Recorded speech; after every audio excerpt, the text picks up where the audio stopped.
8:47 a.m. Henry Lawson opened his eyes before the alarm. 40 years of habit. No place to go anymore. But his body still remembered. 47 steps from bed to kitchen. He counted them every morning now. Something to do. Janet had already set the table. 2 plates. One for him, one for the empty chair across. The radio hummed low, some preacher talking about grace. He sat, picked up his fork, looked at Margaret's photo on the counter. Well, Maggie. Another day. I suppose. The coffee had gone cold. He drank it anyway. His phone buzzed. Victoria. Hi, Dad. Just checking in. Richard and I are coming this weekend. There's something we need to discuss. That's wonderful. Sweet. Gotta run. Talk soon. 47 seconds. He counted those too. In the corner of the kitchen, Janet wiped her hands on her apron. She didn't say anything. She never did. But she watched. If you're listening from a quiet kitchen this morning, I'd be glad to know where you are. Drop a word below. As the old folks used to say, even silence feels lighter when someone's keeping you company. Henry pulled the navy blazer from the closet. Margaret had picked it out. Easter, 1998. He ran his thumb over the brass buttons, brushed the shoulders for lint. The kitchen smelled like roast beef, rich, warm, the way Sundays used to smell when the kids were young. The roast, he said to Janet. Vicky used to love it when she was little. Janet nodded. Yes, Mr. Lawson. A pause. Mrs. Lawson taught me that recipe. At this stove. He almost asked when. Almost. But the doorbell rang. Victoria walked in first. Heels on hardwood. Click, click, click. She hugged him, arms around his shoulders, chin hovering above his collar. Her perfume was sharp, expensive. Dad, you look thin. Her eyes moved past him, across the foyer, up the staircase. Stopped on the painting above the fireplace, the one Margaret had bought in Florence. Richard followed, carrying bags. House looks great. Dad, really great. His voice was too loud, his smile too quick. Dinner. The roast beef sat in the center of the table, steam curling toward the chandelier. Henry watched Victoria cut a small piece, push it around her plate. Not eating, sweetheart. Keto. You know how it is. He didn't. Richard talked about the market, futures, something about tech stocks. Henry nodded in the right places. Victoria set down her fork. Dad, we've been thinking. She folded her hands, lawyer hands. This house is so big. You're here all alone. Maybe it's time to consider options. Options. Professional care. Someone who really knows how to look after. I have Janet. Victoria glanced toward the doorway. Janet stood there with the water pitcher. You can go now. Victoria's voice flattened. This is family. Janet lowered her head, set down the pitcher, left without a word. Henry watched her disappear around the corner, the way she kept her back straight, the way she didn't look back. Richard shifted in his chair, opened his mouth like he wanted to say something, closed it again. After dinner, Henry excused himself, needed air. His hip ached as he walked down the hallway. Victoria's voice drifted from the guest room. Door cracked open.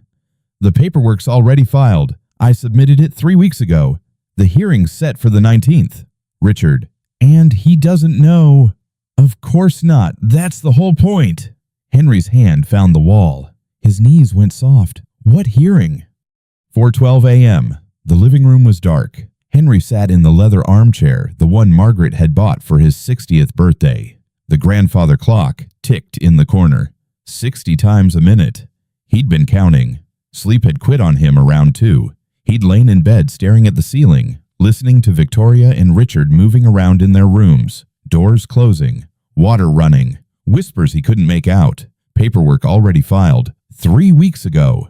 The words kept circling. A creak on the stairs. Henry didn't turn. Footsteps soft, careful. Janet appeared at the edge of his vision. She wore a robe over her nightgown, gray hair loose around her shoulders. She didn't speak, just walked to the chair by the window and sat down. The clock ticked.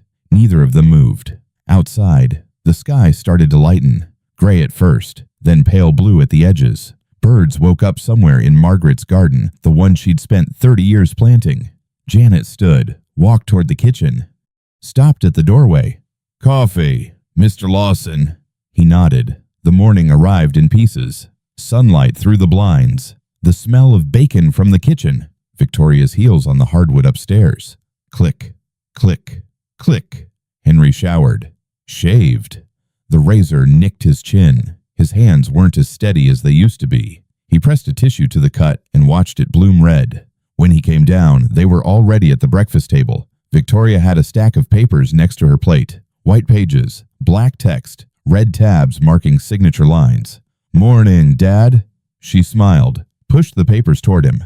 "I need you to sign a few things, just housekeeping insurance updates, account authorizations. Nothing major." Richard poured himself more coffee. His eyes stayed on the cup. Henry pulled the stack closer. The top page was dense with legal language. Words like pursuant, and hereinafter, and irrevocably. What is this exactly? Power of attorney. Temporary. And Victoria's voice was smooth, rehearsed. "Just so I can help manage things while you're resting. Pay bills, handle the accounts. You know how confusing all that paperwork can be. I managed a company for 40 years. "Of course you did." She reached over and patted his hand. "But that was a long time ago. Dad, things are different now. More complicated. I'm just trying to help." Henry turned to the second page. More text, more red tabs. His eyes caught phrases. "Grant full authority." And "all financial decisions." And "healthcare directives." This part here. He pointed to a paragraph near the bottom. "What does this mean?" Victoria leaned over, barely glanced at it. "Legal jargon. The lawyers have to put all that in there. Standard boilerplate. Nothing to worry about." Janet came from the kitchen with the water pitcher. She filled Henry's glass. Her hand brushed his shoulder light. "Barely there." He looked up. Her eyes met his. Something in them he couldn't quite read. "Mr. Lawson." Her voice was low, careful. "You want me to read for you? My eyes are pretty good still." Victoria's chair scraped back against the floor. "He can read just fine." Sharp, quick, then softer, with that smile again. "Can't you, Dad?" Henry looked at the papers, at Victoria, at Janet, still holding the pitcher. His daughter was watching him, waiting. "Of course I can." Janet stepped back. Her knuckles went white around the pitcher handle. Victoria pushed a pen across the table. Heavy, silver, expensive, the kind lawyers use. "Right there, Dad, and there, and one more at the bottom." Henry picked up the pen. The weight felt wrong in his hand. He signed. The ink flowed across the red tabs. 1, 2, 3. Richard finally looked up, met Victoria's eyes. Something passed between them quick, small, gone, before Henry could catch it. "Perfect." Victoria gathered the papers, tapped them straight against the table. "That wasn't so bad, was it?" They left after breakfast. "Errands in town," Victoria said. "Back by dinner." The rental car pulled out of the driveway, and the house went quiet. Henry stood at the window and watched them go. His reflection stared back at him, an old man in the glass, thin and pale, with a spot of blood on his chin where the razor had caught him. He wandered. Living room. Study. Back to the kitchen. Janet was at the sink, washing dishes. The radio played low, some old song he half remembered from somewhere. "Those papers, Vidit," he said. She didn't turn around. "I should have read them. Shouldn't I?" Her hand stopped moving in the water. "That's not my place to say." "Mr. Lawson." He nodded, turned to leave. Then he saw it. The trash can by the counter. A piece of glossy paper sticking out from under some paper towels. Blue and green. A photograph of a building with manicured gardens. He reached in, pulled it out. "Sunny Pines Care Facility." The words curved across the top in soft script. Below, a photograph of elderly people in wheelchairs, smiling at the camera, a nurse holding someone's hand. He unfolded the brochure. "Read the tagline. Specialized memory care for your loved ones when they can no longer make decisions for themselves." His hands shook. The glossy paper trembled. He turned it over. A note in the margin. Victoria's handwriting, those same loops and slants from birthday cards and Christmas letters, back when she still sent them, Private room available December 20th. Deposit required. Call to confirm.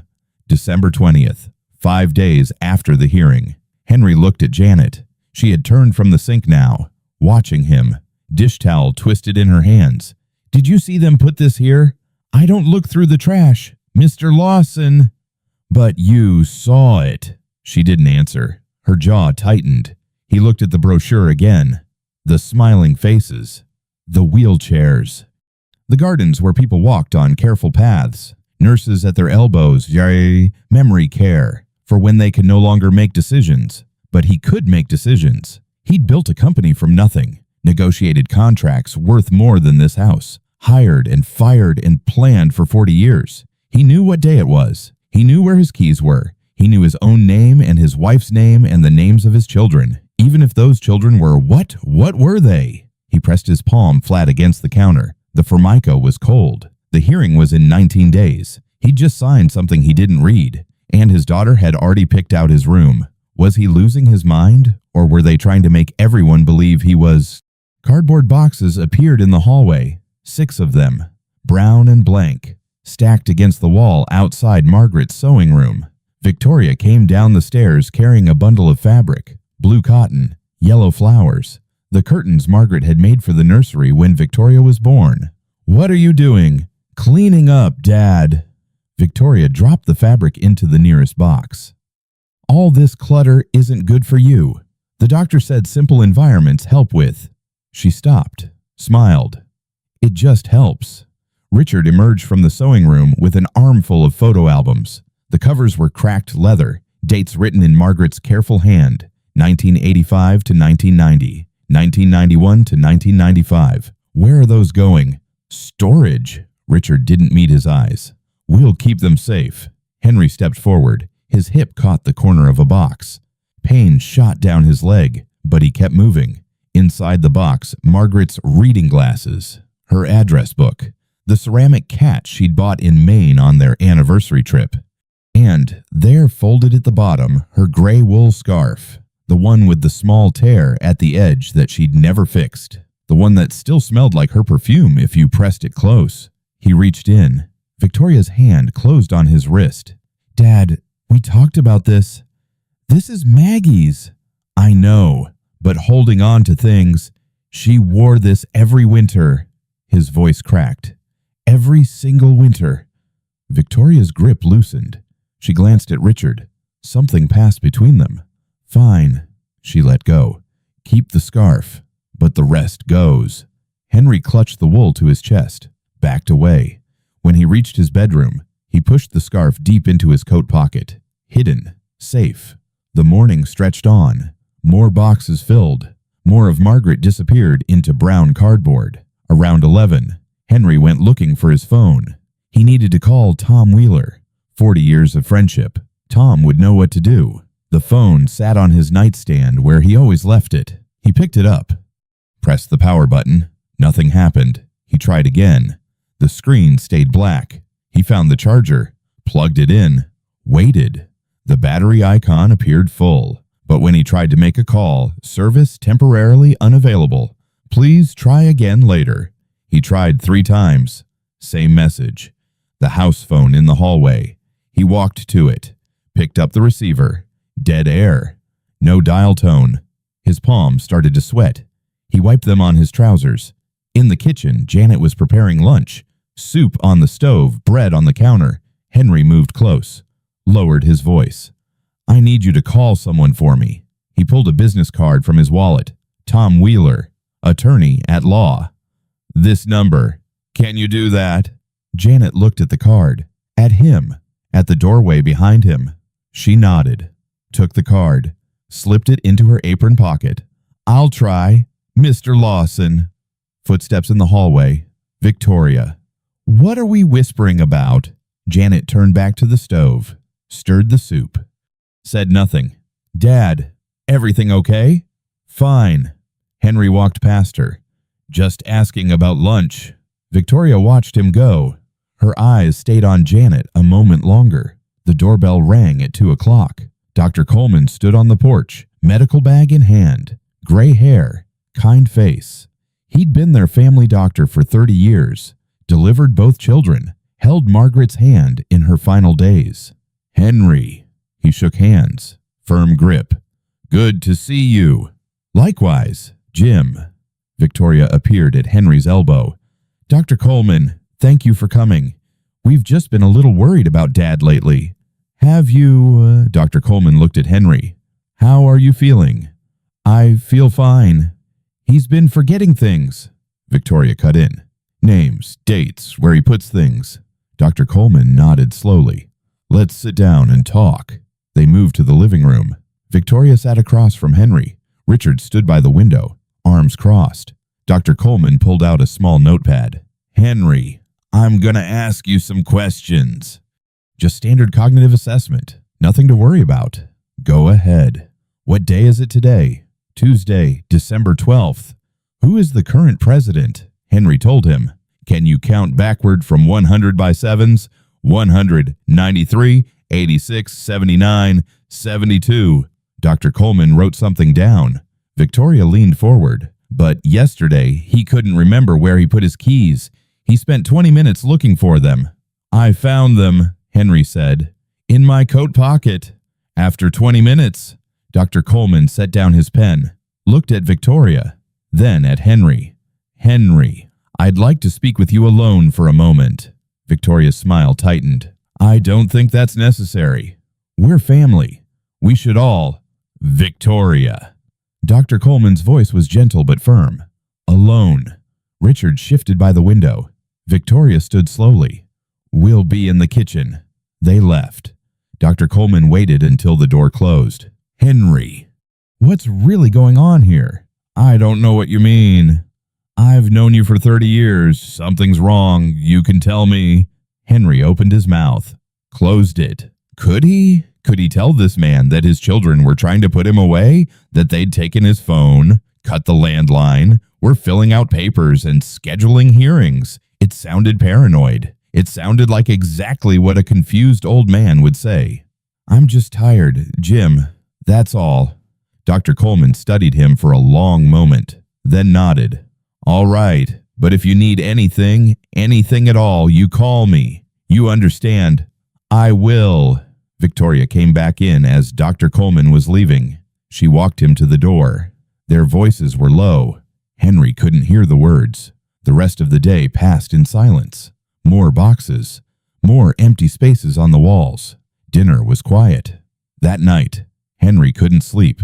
He lay in bed, Margaret's scarf pressed against his chest, listening to the house settle around him. Footsteps in the hallway. Victoria and Richard going to their rooms. Then voices muffled through the walls. Henry got up, moved to the door, pressed his ear against the wood. Richard's voice. "Papers are filed. Hearings next Thursday." Victoria. "Once the court declares him incompetent, it's done. The house, the accounts, everything." Richard. "And the maid. She'll be gone before the hearing. I'll make sure of it." Henry's knees went soft. He grabbed the doorframe. Incompetent. They were going to have him declared incompetent in 8 days. Morning light came gray through the curtains. December in Connecticut. Cold seeped through the window frames. Henry sat on the edge of his bed. He hadn't slept. The words kept turning in his head like a song he couldn't shake. Paperwork already filed. Hearings set for the 19th. Margaret's scarf lay across his lap. He ran his thumb over the small tear at the edge. She'd meant to fix it. Never got around to it. None of us ever get around to the things we mean to do. He stood. His legs felt strange loose, like the bones had gone soft overnight. In the bathroom mirror, an old man stared back. Red eyes, gray stubble, skin hanging loose at the jaw. He splashed water on his face, dried it with a towel, put on clean clothes. Downstairs, the kitchen smelled like coffee and toast. Victoria sat at the table, phone in one hand, cup in the other. Richard stood at the counter, buttering bread. His back was to the door. Henry walked in, stood in the doorway. "I heard you last night, Vicky." Victoria's thumb stopped moving on her phone screen. She didn't look up. "Heard what?" "Everything. The hearing. The paperwork you filed 3 weeks ago. What you're planning." Richard turned from the counter, The butter knife dripped onto the floor. Victoria set down her phone, picked up her coffee, took a slow sip, and Henry's hands curled at his sides. "And that's all you have to say? What do you want me to say, Dad?" She finally looked at him. Her eyes were flat, empty, like looking at a stranger wearing his daughter's face. "That I'm sorry, that we didn't mean it. Vicky, maybe we should—" Richard started. "Shut up, Richard." She stood, pushed back her chair. The legs scraped against the floor, a sound like something tearing. She walked toward Henry until she was close enough that he could smell her perfume. Sharp, expensive, nothing Margaret would have worn. "You're 72 years old, Dad. You live alone in a house with 12 rooms. You talk to a photograph every morning." She tilted her head. "What exactly did you think was going to happen? I built this house. 40 years ago. I built the company. I built everything. And now you can't even remember where you put your keys." She smiled. Small, cold. "The court will see an elderly widower showing signs of cognitive decline. They'll see a concerned daughter trying to ensure proper care, and they'll sign whatever papers I put in front of them. I'm not confused. Aren't you?" She stepped closer. "You signed power of attorney yesterday, without reading it. Didn't even ask what it was for." Henry's stomach dropped. The papers, the red tabs. 1, 2, 3. That was exactly what I expected." She turned away, walked back to the table, sat down, picked up her phone. "It's already done. Dad, the hearing is a formality. After that, you'll go somewhere nice. Clean, professional staff. And we'll take care of the rest. The house, the accounts, the investments." She didn't look up. All of it. Richard still stood at the counter. The toast had gone cold in his hand. His face was pale. "Richard!" His son's eyes flickered toward him, away, back to the bread. "Richard, look at me. Dad, He trailed off, shook his head, set down the toast like he didn't know what else to do with his hands. Victoria laughed, short, sharp, like a door slamming shut. "He's not going to help you. He never does anything. That's why he's useful." Henry's vision blurred. He blinked. His eyes were wet. He turned, walked out of the kitchen. His hip hit the doorframe. Pain shot through his side. He kept walking. The stairs. 1 step. 2. 3. His hand gripped the railing until his knuckles went white. Behind him, Victoria's voice. "Don't forget. Dad, the hearing's on the 19th. Make sure you're presentable." He reached his bedroom, closed the door, locked it. Then his legs gave out. He slid down against the door, sat on the floor. The carpet was soft under his hands, cream-colored. Thick pile. Margaret had picked it out. Easy on the feet, she'd said. Good for old bones. The scarf. He pulled it from his pocket, pressed it to his face. The smell was almost gone now. 8 months. Whatever remained of her perfume had faded into wool and memory, and something he couldn't name. Something broke inside his chest. He cried. Not quiet tears, not dignified grief. This was ugly, raw. His shoulders shook. His breath came in gasps. His nose ran and he didn't wipe it. He cried for Margaret, for the empty chair at the breakfast table, for 47 years of marriage that ended in a hospital room with machines beeping and her hand going cold in his. He cried for his children, for the babies he'd held, the graduations he'd attended, the checks he'd written and the doors he'd opened, and the love he'd poured into 2 people who were now waiting for a judge to sign away his life. He cried for himself, for the old man on the floor, for the house full of boxes and the phone that didn't work and the car keys he couldn't find because someone had hidden them. Time passed. The light in the room shifted. The tears stopped coming. He sat there, empty, the scarf pressed against his chest. A knock at the door. Soft, careful. "Mr. Lawson." Janet's voice. He didn't answer. The knock came again. Then silence. The lock clicked. She must have had a key, of course she did. She cleaned the rooms. The door opened slowly, pushing against his back. "Mr. Lawson, I'm coming in." He moved, crawled to the side, let her push the door open. She stood in the doorway, gray uniform, white apron. Her face was impossible to read. She didn't say sorry, didn't say it would be okay, didn't offer any of the things people say when they don't know what else to do. She just walked in, sat down on the floor next to him, left a foot of space between them, and stayed. The clock ticked on the nightstand. Outside, a car passed on the road. The furnace hummed in the basement. Henry's breathing slowed. The tightness in his chest loosened. Not gone, but bearable. He looked at Janet, really looked. The lines around her eyes, the gray in her hair, the way she sat still, patient, like she'd done this before, like she knew how to wait.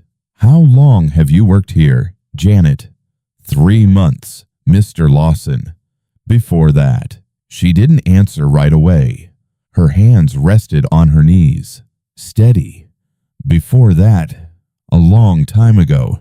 She paused. Mrs. Lawson asked me to come back. Before she passed. Henry turned toward her. Margaret asked you. Janet looked at him. Her eyes were dark, deep, full of something old. Do I know you? She didn't answer. Her hand moved to the edge of her apron, fingers twisting the fabric. Do I? Janet's hands stopped moving on her apron. She looked at the floor, at the wall, anywhere but at him. 1984, she said. You were different then. Younger, more hair. A pause. I was different too. Henry waited. The clock on the nightstand ticked.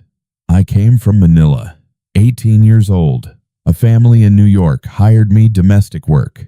They promised papers, a visa, a path to something better. She shook her head slowly. They lied. The room was quiet. Afternoon light filtered through the curtains, casting long shadows across the carpet. They took my passport, kept my wages. I worked 18 months without pay. When I asked questions, they put me on a bus, gave me $50 and an address in Hartford, said someone would meet me. Her voice was flat, steady, like she was reading from something she'd memorized a long time ago. No one came. Henry's mind reached back. 1984. He would have been 32. Victoria was 2. Richard not yet born. The company was just starting to make real money. I lived in a church shelter for 3 weeks. I think, maybe 4? St. Michael's. Downtown. The women there were kind. They gave me food, a bed, but I had no papers, no money, no way forward. St. Michael's. Margaret used to volunteer there, Saturday mornings. She'd come home smelling like industrial soap and coffee, talking about the women she'd met, the stories she'd heard. He'd only half listened most of the time, work on his mind, always work. One Saturday, a woman came to the shelter, brown hair, green eyes. She wore something yellow, a dress, I think, or maybe a blouse. I can't remember exactly. Janet looked up. But I remember she carried bread, a whole basket of it. She sat with me for hours, asked questions, listened. When she left, she said she'd be back. Margaret, in yellow. She'd loved yellow, said. It reminded her of sunshine, of optimism, of things growing. The next week, she came again, brought her husband. Janet's eyes met Henry's. A tall man, serious. He didn't talk much, but he listened. Something stirred in the back of his mind. A young woman, thin, dark hair, sitting in the shelter's common room, hands folded in her lap, looking at the floor. He'd thought she was too thin. He'd thought someone should feed her. Mrs. Lawson said she needed help with the house, with the baby. She said there was a room I could use. She said, Janet's voice caught, just for a moment. She said everyone deserves a chance to start over. Henry remembered now. Margaret at the kitchen table, talking fast, her hands moving the way they did when she was excited. We have to help her. Henry. She has nowhere to go. He'd been cautious, worried about legal problems, immigration, what would happen if someone came asking questions. But Margaret had insisted. Margaret always found a way to make him see things different. You drove me to the immigration office, Janet said. 3 times, I think. Maybe 4, my memory. It's not so good for the details anymore, but I remember waiting. Hours and hours of waiting. You had some important meeting one of those days. Mrs. Lawson told me later you didn't go. Never said a word about it. The memory was there now. Plastic chairs in a gray waiting room. Forms in triplicate. A young woman beside him, trembling, barely speaking English. He'd bought her a sandwich from the vending machine because she wouldn't stop shaking, and he didn't know what else to do. You paid for the lawyer. You signed as my sponsor. When my papers finally came through, Mrs. Lawson cried. Janet smiled, small, sad. You didn't cry. You just nodded and said, "Good. Now you can begin."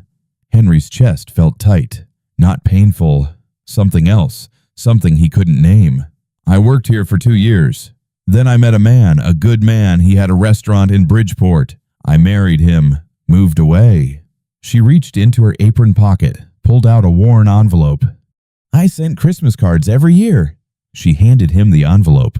Inside, a stack of cards, dozens of them. Cheap cards with pictures of snow and wreaths and angels, each one signed in careful handwriting, with gratitude, Maria. Maria. The name came back to him now. Maggie's Maria. He'd called her, the girl who couldn't stop thanking them. He turned the cards over. On the backs, in Margaret's handwriting, notes.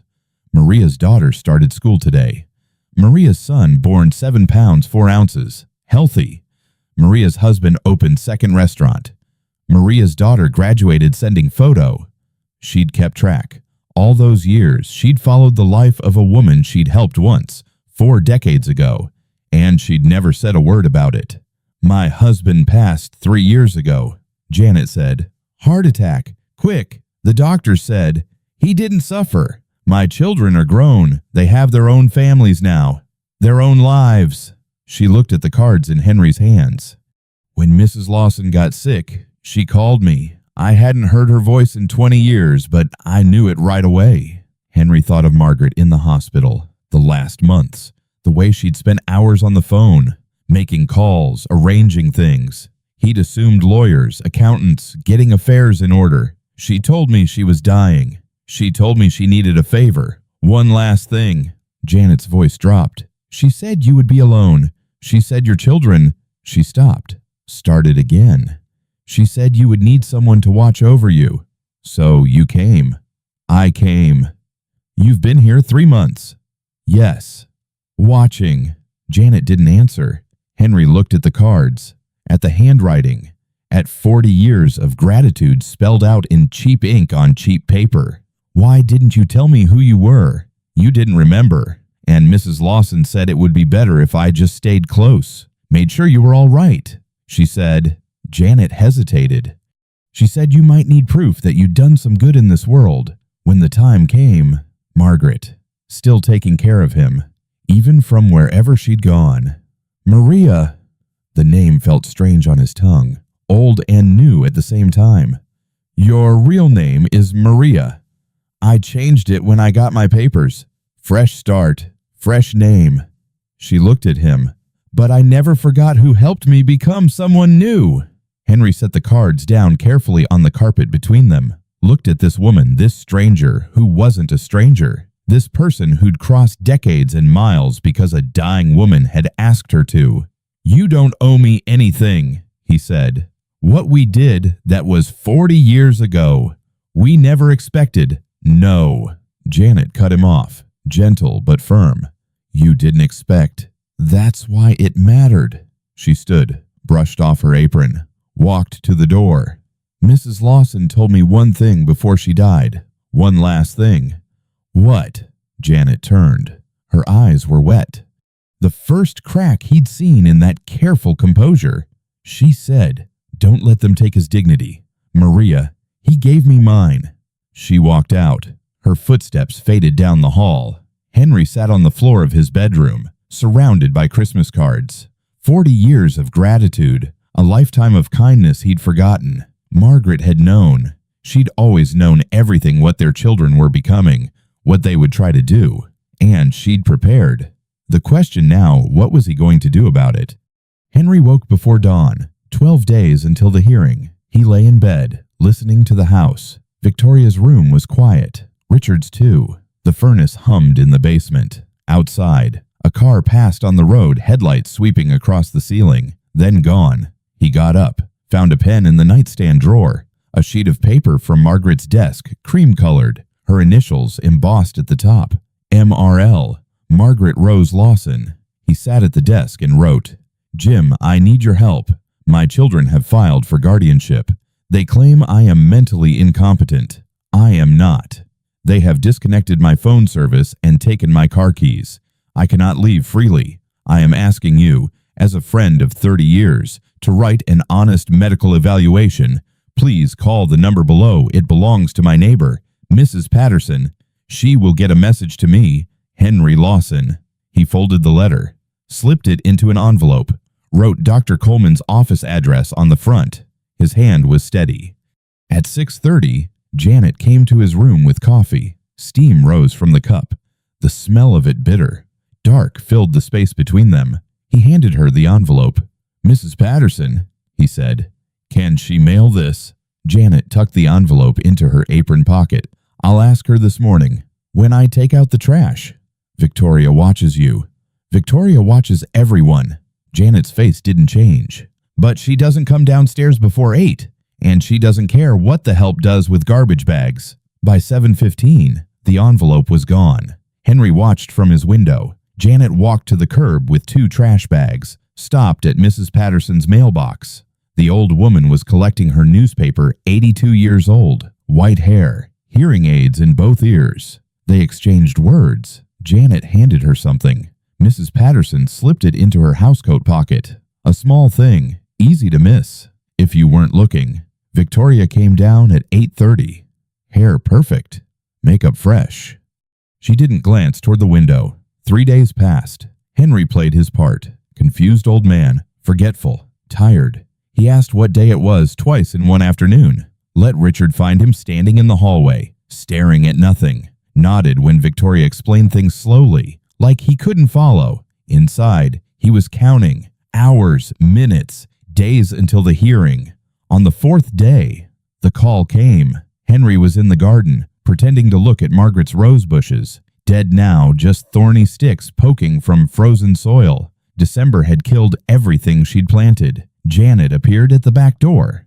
"Mr. Lawson, Mrs. Patterson is here. She says her phone is making a strange noise and wonders if you know about such things." Victoria looked up from her laptop at the kitchen table. "Dad doesn't know anything about phones." "I used to fix the switchboard at the office," Henry said. "Back in the 80s, before everything went digital." Victoria shrugged, went back to her screen. "Whatever." Henry walked next door. His hip ached in the cold. Mrs. Patterson stood on her porch, cordless phone in hand. She held it out to him without a word. "Hello, this is Henry Lawson." "Henry." Dr. Coleman's voice. "Jim Coleman, I got your letter." "Ah, yes. The dial tone issue." Henry kept his voice loud. "Casual. What seems to be the problem?" "I suspected something was off during that evaluation. Your daughter kept answering for you, steering the conversation, interrupting every time I asked a direct question." A pause. "I didn't write what she wanted. Henry, I wrote that you were mentally competent, sharp for your age, no signs of cognitive decline." "I see. That's a common problem with these older models." "But she's filed her own petition. Hired some doctor I've never heard of, runs a private evaluation service out of Stamford. The court will hear both opinions." Another pause. "The hearing's on the 19th. "That's correct. I'll be there. I'll testify under oath if it comes to that. Whatever you need. Thank you for calling about the phone. Mrs. Patterson, I think the issue is on your carrier's end. These things usually sort themselves out."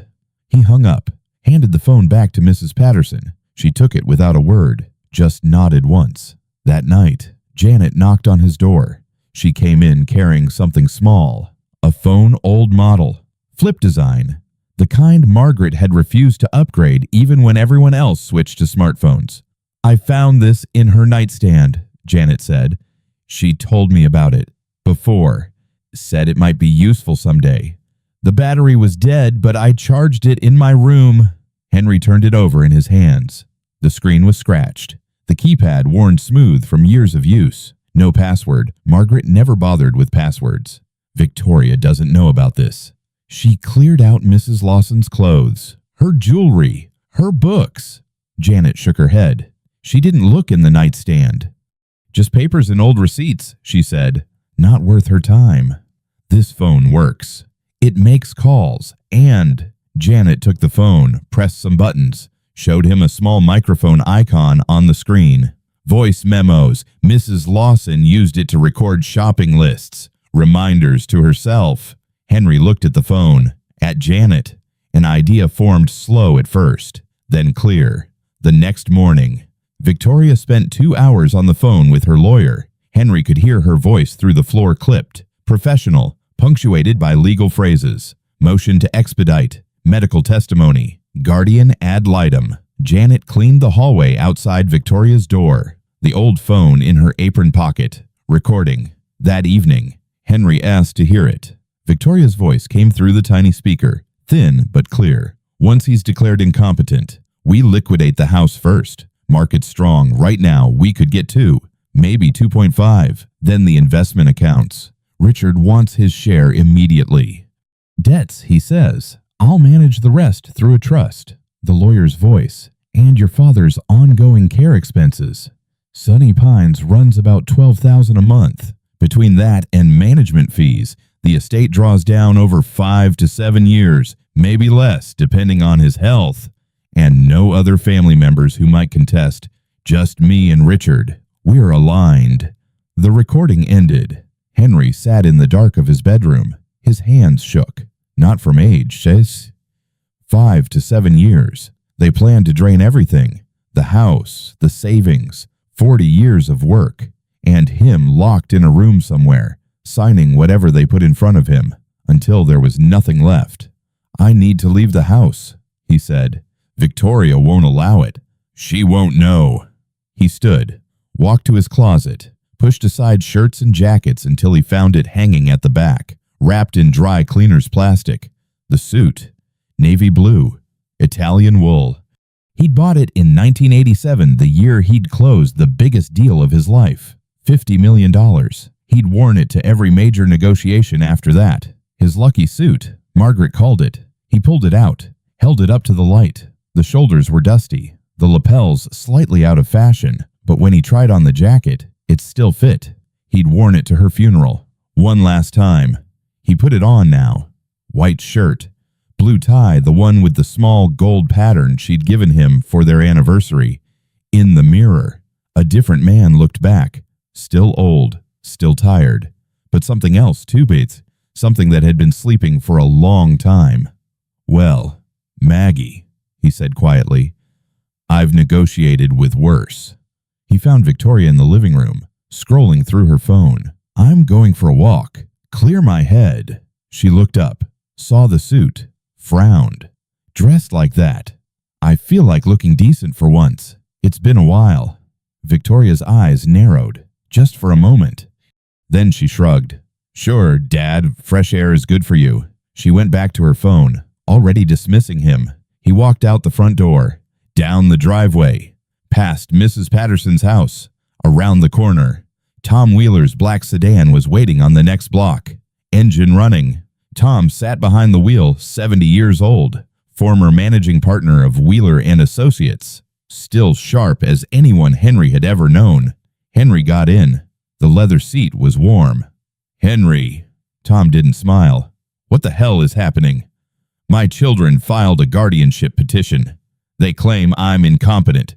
Hearings in 8 days. Tom's jaw tightened. He put the car in gear. Tell me everything. They drove toward Hartford, 20 minutes of talking. Henry told him about the papers he'd signed, the brochure, the phone calls he'd overheard, the recording. When he finished, Tom was quiet for a long moment. Those papers you signed, do you have copies? No, but I have the recording. That's something. Connecticut's one-party consent. If Janet was present, it's admissible. Tom pulled into a parking garage downtown.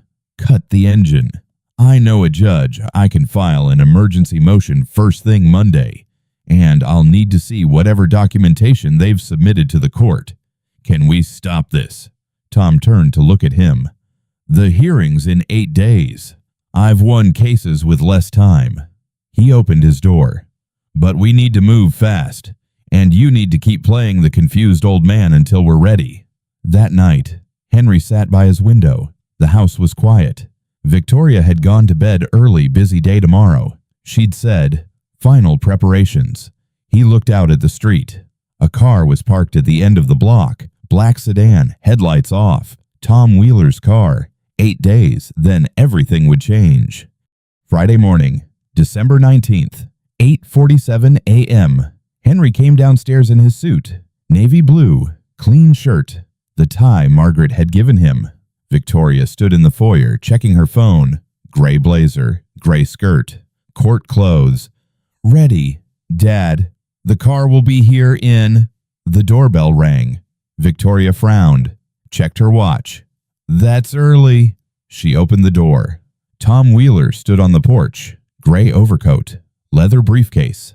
Behind him, Dr. Coleman in his brown jacket, and a third man younger, dark suit, carrying a folder. Victoria's face went blank. "What is this?" "Good morning, Victoria." Tom stepped inside without waiting. "I'm here as your father's attorney." "His attorney?" Victoria laughed short, sharp. "Dad doesn't have an attorney. He has me." "Not anymore." Tom walked past her into the living room. "Henry, shall we sit down?" Henry followed, his knees held steady. He sat in his chair, the leather wingback by the fireplace. Victoria stood in the doorway. Her face was pale now. Richard appeared at the top of the stairs, still in his robe. "What's going on? Get dressed," Victoria snapped. "Now." Tom set his briefcase on the coffee table, opened it, pulled out a stack of papers. "The hearing has been canceled," he said. "I filed an emergency motion Wednesday morning. Judge Harrison reviewed the documentation and agreed to postpone pending investigation of procedural irregularities." "Procedural irregularities." Victoria's voice was tight. "What irregularities?" "For starters, the power of attorney your father signed was obtained through misrepresentation. He was told it was insurance paperwork." Tom pulled out another document. "Additionally, the medical evaluation submitted with your petition was conducted by Dr. Marcus Webb of Stanford, a physician who has been disciplined twice by the state medical board for providing favorable evaluations in guardianship cases for a fee." Victoria's jaw tightened. She looked at the younger man in the dark suit. "Who are you?" "Gregory Marsh. I'm with the court administrator's office. I'm here as an independent observer." He didn't smile. Judge Harrison felt it was appropriate given the circumstances. Richard came down the stairs, dressed now, shirt untucked. His face was the color of old paper. "Vicky, what's happening?" "Shut up, Richard." Dr. Coleman stepped forward. "I submitted my own evaluation yesterday. Official record. Henry Lawson shows no signs of cognitive impairment. His memory, reasoning, and judgment are consistent with a man of his age and background. There are no medical grounds for guardianship." "That's your opinion?" Victoria said. "Dr. Webb's evaluation says otherwise. Dr. Webb spent 45 minutes with your father. I've been his physician for 30 years. Dr. Coleman's voice was calm. "I know the difference between grief and dementia. Henry is grieving. That's not the same thing." And Tom pulled something else from his briefcase. Small, silver, a phone, Margaret's phone. "There's more," he said. He pressed play. Victoria's voice filled the room, thin through the tiny speaker, but clear. "Once he's declared incompetent, we liquidate the house first. Market strong right now. We could get 2, maybe 2.5. The color drained from Victoria's face. "Then the investment accounts. Richard wants his share immediately. Debts, he says. I'll manage the rest through a trust." Richard stepped backward. His back hit the wall. "And your father's ongoing care expenses. Sunny Pines runs about $12,000 a month. Between that and management fees, the estate draws down over 5 to 7 years, maybe less, depending on his health." The recording stopped. Silence. Victoria stared at the phone. Her hands hung at her sides. Her mouth opened. Closed. That's illegal. You can't record someone without. Connecticut is a one-party consent state, Tom said. The person who made this recording was present during the conversation. Perfectly admissible. Victoria spun toward the kitchen doorway. Janet stood there, apron on, hands folded. You! Victoria's voice cracked. You did this. You're fired. Get out. Get out of this house. It's not your house. Victoria. Henry's voice cut through the room. Quiet. Steady. It's mine. Victoria turned to him. Something was breaking behind her eyes. Dad, listen to me. We were trying to help you. You're not well. I need what? Henry stood, slowly. His hip ached, but he didn't let it show. To be locked in a facility, to sign over everything I spent my life building. It's for your own good. It's for my money. He looked at her, really looked, at this woman who used to sit on his lap, who used to bring him dandelions from the yard, who used to say, I love you, Daddy, every night before bed. Where had that girl gone? You don't want to help me, Vicky. You want to erase me, put me somewhere quiet and wait for the inheritance to clear. Richard pushed off from the wall. His face was wet. This was her idea. All of it. She came to me 6 months ago, said you were losing your mind, said we needed to act before you gave everything away to charity. I just, shut up, Richard. She said it would be easy, she said no one would contest it. I said, shut up. Victoria's voice echoed off the walls. Her careful composure was gone now. Her face was red. Her hands were shaking. Gregory Marsh wrote something in his folder. I'll be filing a report with Judge Harrison. Filing a fraudulent guardianship petition is a serious matter. The court will want to investigate whether criminal charges are appropriate. Victoria's head snapped toward him. Criminal charges and fraud, undue influence, potentially elder abuse. Marsh's voice was flat. That's not my determination to make, but I'll be recommending a full review. The room went quiet again. Victoria looked at Henry, at Tom, at Dr. Coleman, at Janet, still standing in the doorway. Then something changed in her face. The anger drained away. Something older underneath, smaller, like a child caught in a lie, too tired to keep pretending. I didn't. She stopped, swallowed, started again. When Mom died, I thought, I was scared. Dad, scared of losing everything, scared of being alone, scared that there wouldn't be anything left for she couldn't finish. So you tried to take it while I was still alive. She didn't answer. Henry looked at his children, his daughter with her courtroom clothes and her trembling hands, his son with tears on his cheeks, shirt still untucked, already looking for the exit. Get out! Victoria looked up. Dad, both of you, get out of my house. We can talk about this. We can. There's nothing to talk about. His voice was quiet now. You made your choice. Now I'm making mine. Victoria smoothed her blazer, straightened her shoulders, the mask sliding back but not all the way, cracks showing at the edges. She walked to the door, stopped, didn't turn around. I'm sorry. Her voice was strange, almost human. For whatever that's worth. She opened the door, walked out. Richard followed, head down. The door closed. The house went quiet. Henry stood in the living room. The morning light came through the windows, falling across the carpet where his children had stood. Tom gathered his papers. Dr. Coleman shook Henry's hand.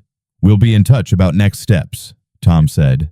The motion to dismiss should be approved by Monday, and Victoria's law firm will want to know about this professional ethics review. Most likely. They left. Janet appeared at his elbow. You okay? Mr. Lawson. He didn't answer right away. He was looking at the door, at the empty space. I will be. He sat down in his chair, Margaret's chair now. I will be. 3 weeks passed. The house was quieter now. Not empty, just different. The cardboard boxes Victoria had brought were gone. The rental car was gone. The click of heels on hardwood was gone. No phone calls, no letters, no apologies. Henry found he didn't mind. Tom had called last week with updates. The court dismissed Victoria's petition. The State Bar Association had opened an ethics review. Her firm had placed her on administrative leave pending investigation. Richard had gone back to whatever he'd been doing before. Hiding. Probably. That was what Richard did best. Mornings had a rhythm again. Henry woke at 5:47, walked the 47 steps to the kitchen. Janet had coffee ready, 2 cups now. One for him, one for her. They sat at the table together. The radio played low. Sometimes they talked. Mostly they didn't. Today was Saturday, January 10th. Snow had fallen overnight, 4 inches of white covering the garden, the driveway, the mailbox at the curb. Henry finished his coffee, set the cup down. "I should go through Margaret's thing," he said. "The rest of them. I've been putting it off." Janet nodded. "I can help, if you want." "I'd like that." They went upstairs. Margaret's closet, her dresser, the boxes they hadn't touched since she died. Henry opened the first box. Sweaters.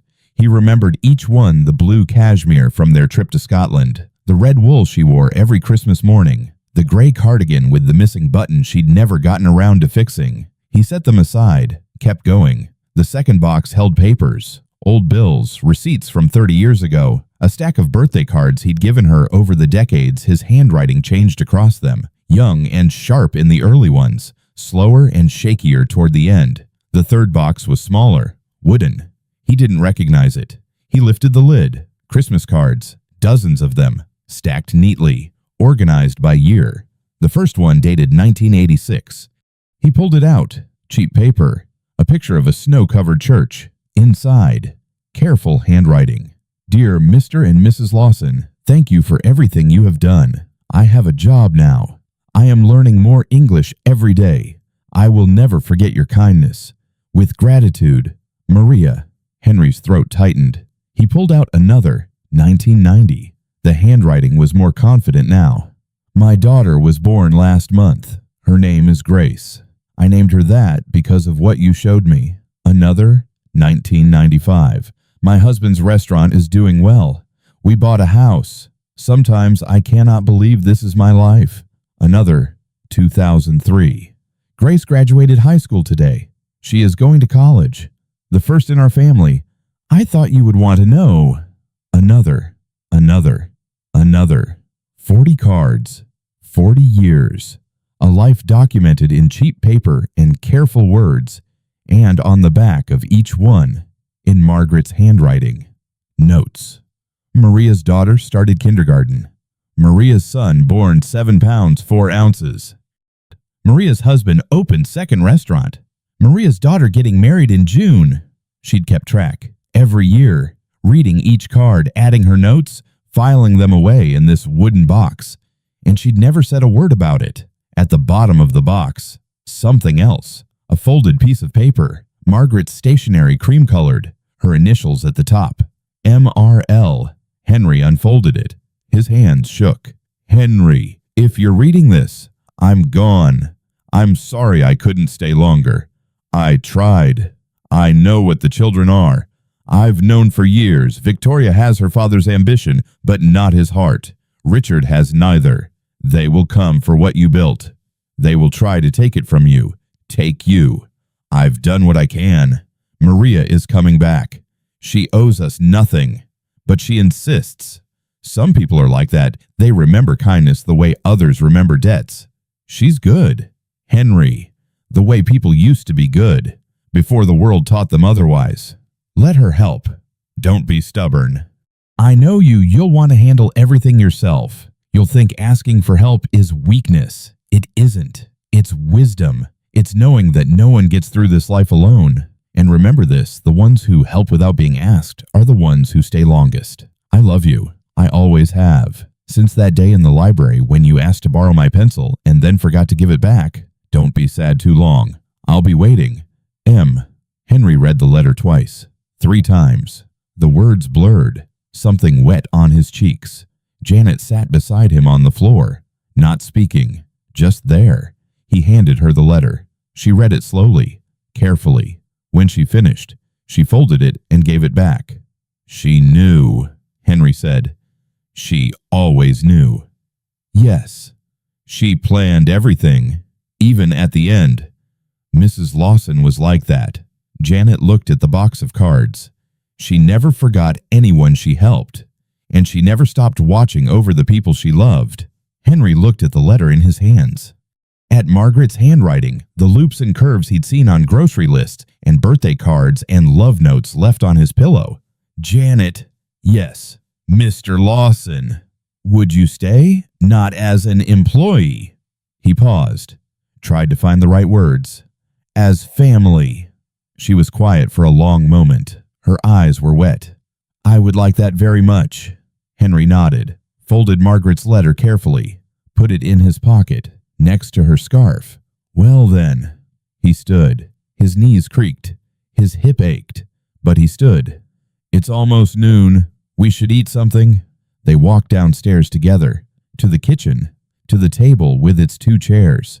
Janet made soup tomato, from a recipe Margaret had written on a card 30 years ago. Henry set the places. 2 bowls, 2 spoons, 2 cups of coffee. They sat across from each other. The chair that had been empty for 8 months was full now. Outside, the snow kept falling, soft, quiet, covering the garden in white.